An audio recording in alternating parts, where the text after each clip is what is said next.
उस दिन समय पर पटना पहुंचकर हम बहुत खुश थे। रेलवे प्लेटफॉर्म को छोड़कर अपने दोस्त के घर जाने के लिए एक ऑटो बुक किया, क्योंकि मेरे दोस्त ने अपनी बिल्डिंग में ही एक कमरा पहले से मेरे लिए बुक कर लिया था। मैं अपने पापा के साथ आया था, इसलिए दोस्त और पापा की मदद से उसी दिन ही अपनी जरूरत की सारी चीजें खरीदने में कामयाब रहा। अगली सुबह पापा मुझे ठीक से पढ़ाई करने और रोज कॉल करने की बात कहकर घर के लिए रवाना हो गए। नाश्ता करने के बाद मैं भी तैयार हो गया, क्योंकि मुझे अपने दोस्त के साथ BCA के लिए आवेदन करने जाना था। मुझे बाहर जाना था, तो मैं अपने गीले कपड़े धूप में सुखाने के लिए छत पर चला गया। कपड़े फैलाकर जैसे ही नीचे उतरने लगा तो सीढ़ियों पर मेरे कदम अचानक रुक गए। मैंने सीढ़ी पर उस लड़की को देखा जिस पर मेरी एक नजर कल बाजार से आते वक्त पड़ी थी। जब वह मेरे बगल से गुजरी तो मैं भी उस पर बिना अतिरिक्त नजर डाले सीढ़ी से नीचे उतर गया। बस उसकी एक झलक मेरे दिमाग पर उसकी स्पष्ट तस्वीर छापने के लिए पर्याप्त थी। उसका शांत, सादगी से भरा चेहरा अभी भी मेरे दिमाग में गूंज रहा था। नीचे आने के बाद अभी भी मैं उसी के बारे में सोच रहा था। सलवार कमीज पहने एक लड़की, दिखने में इतनी शांत, कोमल चेहरा, रसीले गाल, गुलाबी होंठ, काले लंबे बाल, गहरी नीली आंखें। एक बात जो मुझे उलझाए रखी थी वह थी उसके चेहरे की शांति, क्योंकि मैंने अपने जीवन में कभी किसी के चेहरे पर इतनी शांति नहीं देखी थी। इसके बाद मैं अपने दोस्त के साथ BCA का आवेदन करने निकल गया। वापस लौटकर मैंने अपना भोजन किया और बिस्तर पर आराम करने के लिए लेट गया। सोने की कोशिश की, पर आंखें खुली रहीं। उस लड़की को देखने के बाद उससे मिलने की मेरी उत्सुकता बढ़ रही थी। यह सोचकर कि शायद उसकी एक झलक मिल जाए, मैं छत पर वापस गया। थोड़ी देर वहां घूमा टहला, लेकिन कोई फायदा नहीं हुआ। फिर अपने कमरे में वापस आकर खुद को समझाने लगा, यह बुरी बात है, मुझे ऐसा करना शोभा नहीं देता।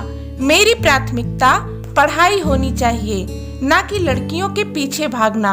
मैं यहाँ काफी समय तक रहने आया हूँ, इसलिए ऐसा व्यवहार मुझे मुसीबत में डाल देगा और मेरी अध्ययन के प्रति इच्छा शक्ति को भी कम कर देगा। मुझे यहाँ आए पूरे 1 महीने बीत गए थे, लेकिन उस दिन के बाद मैंने उसे दोबारा नहीं देखा। मुझे लगा कि शायद वह यहाँ की रहने वाली नहीं थी, लेकिन मेरा अनुमान गलत निकला। पूरे 28 दिन बाद वह मुझे फिर से दिखाई दी। अगली शाम जब मैं छत पर टहल रहा था तो वह छत पर आई, शायद टहलने के लिए। मैंने उसे नियमित अंतराल पर झांकने और उसके चेहरे को पढ़ने की कोशिश की और निष्कर्ष निकाला कि वह खुशहाल जीवन नहीं जी रही थी। हम बिना कोई बात किए कई दिनों तक छत पर मिलते रहे। शुरुआत में उसने मुझ में कोई दिलचस्पी नहीं ली, यहाँ तक कि मेरी तरफ देखा भी नहीं। हमारा सामना एक दूसरे से दिन में 2-3 बार हो जाता था। अब मैंने भी उसे नजरअंदाज करना शुरू कर दिया। 1 हफ्ते बाद वह मुझे छत पर एक उपन्यास पढ़ती हुई दिखी। मैंने उसके चेहरे को पढ़ा। उसके चेहरे के भाव कुछ हद तक बदले हुए लग रहे थे। मैं इधर उधर छत पर घूमता रहा। कुछ देर बाद एक मधुर आवाज खामोशी को तोड़ते हुए मेरे कानों में पड़ी, एक्सक्यूज मी। मैंने तुरंत मुड़कर देखा, वहां उसके अलावा कोई न था। इसलिए मैंने पूछा, आपने मुझे आवाज दी? हाँ, उसने गहरी आवाज में कहा। पहले तो मुझे विश्वास नहीं हुआ कि मैं उससे बात कर रहा हूँ। फिर अपने आप को संभालते हुए मैंने पूछा, हाँ बताइए। मेरा नाम गीतांजलि है, क्या आपका नाम जान सकती हूँ? हाँ, क्यों नहीं, मेरा नाम प्रशांत है। मैं बस संक्षिप्त होना चाहता था और उसे बोलने देना चाहता था। आप क्या करते हैं? उसने पूछा। वह सवाल करती गई और मैं जवाब देता गया, लेकिन उसके जीवन के बारे में कुछ भी नहीं पूछा। हम ऐसे ही रोज बात करते रहे। वह बीए कर रही थी। एक दूसरे के अभ्यस्त होने और 1 साल गुजर जाने के बाद भी मैं उसके निजी जीवन के बारे में बहुत कुछ नहीं जान पाया था। वह अपने माता पिता की इकलौती संतान थी। उसके पापा एक कंपनी में सीए थे और माता शिक्षिका थी।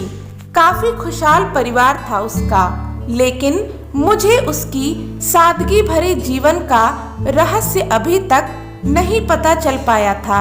हालांकि हम एक दूसरे से काफी घुल मिल गए थे, लेकिन फिर भी मैंने उससे इस बारे में कभी कुछ नहीं पूछा। मेरा बीसीए का फाइनल ईयर था और उसके बाद मेरी चेन्नई जाने की तैयारी चल रही थी। मेरे जाने के 2 दिन पहले गीतांजलि मेरे कमरे में आई और मुझसे बोली, प्रशांत, अब आप यहाँ से जा रहे हो। पता नहीं फिर दोबारा हम मिल पाएंगे या नहीं, इसलिए मैं आपको कुछ बताना चाहती हूँ। हाँ बताओ, उत्सुकता से मैंने पूछा। जब आप यहाँ आए तब मैं अपने माता पिता के साथ कहीं चली गई थी, याद है आपको? दरअसल मेरे साथ जो हुआ था उस डर से उबरने के लिए एक डॉक्टर की सलाह पर मुझे मुंबई ले जाया गया था। कोई दवा, कोई इलाज मुझे ठीक नहीं कर पा रहा था। मैं पूरी तरह से टूट चुकी थी। मुझ में जीने की कोई इच्छा नहीं थी और मैं मरना चाहती थी। जब मैं मुंबई से वापस आई तो पता नहीं कैसे मेरी आप में दिलचस्पी जग गई। शायद आपका दूसरों के प्रति व्यवहार देखकर। आपका यहाँ आना और मेरे साथ इस तरह से पेश आना मेरे लिए दवा का काम कर गया और मैं ठीक होती गई। जीवन को एक नए दृष्टिकोण से देखने लगी।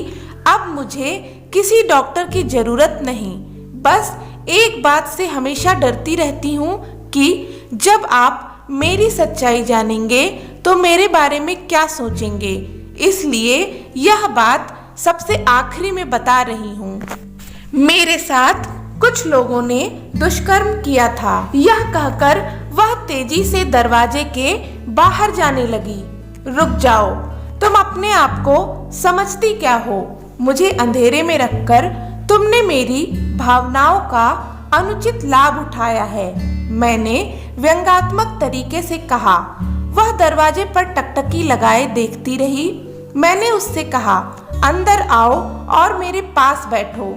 आई एम सॉरी, उसने गहरी आवाज में कहा। देखो, व्यक्ति के जीवन काल में बहुत सी बातें होती हैं, कुछ मनचाही और कुछ अनचाही। समय के साथ सब सामान्य हो जाता है। समय एक महान उपचारक है, इसलिए अतीत में हुई हर बात भूल जाओ और खुशहाल जीवन जियो। मैं तुम्हें पूरे दिल से चाहता हूँ और अब यह बात कभी भी नहीं होगी, मैंने उससे कहा। मेरी बात सुनकर उसकी आंखों से आंसू छलक आए।